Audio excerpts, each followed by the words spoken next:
कहानी की शुरुआत होती है एक टकले और मजबूत आदमी ब्रैडली को दिखाते हुए, जो पेशे से एक कार मैकेनिक होता है। रोज की तरह ब्रैडली एक खराब कार लेकर गैराज पहुंचा, लेकिन वहां पहुंचकर उसने देखा कि गैराज का मालिक बेसब्री से उसका ही इंतजार कर रहा था, जिस पर वह थोड़ा हैरान हो जाता है। फिर गैराज का मालिक उसे अपने ऑफिस में बुलाता है। यह सुनकर ब्रैडली समझ जाता है कि उसे नौकरी से निकाला जाने वाला है, और ठीक ऐसा ही होता है।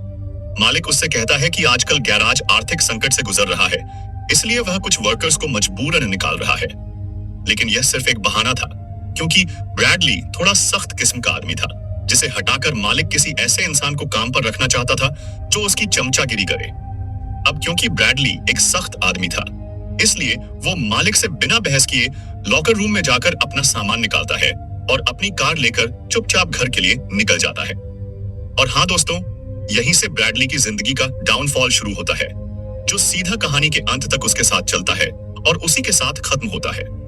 खैर, ब्रैडली अपनी कार को अपने घर के सामने रोकता है, और तभी वह देखता है कि उसकी पत्नी लॉरेन अपनी कार में बैठकर किसी से फोन पर बात कर रही थी। ब्रैडली को उस पर शक होता है, इसलिए वह सच का पता लगाने के लिए कुछ देर तक उसे घूर कर देखता है।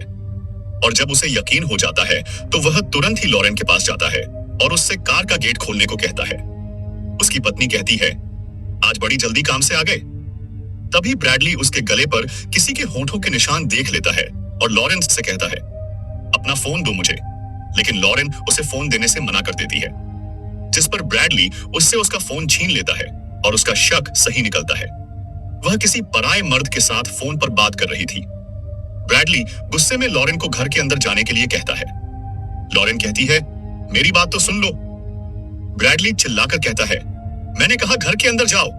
फिर लॉरेन चुपचाप घर के अंदर चली जाती है।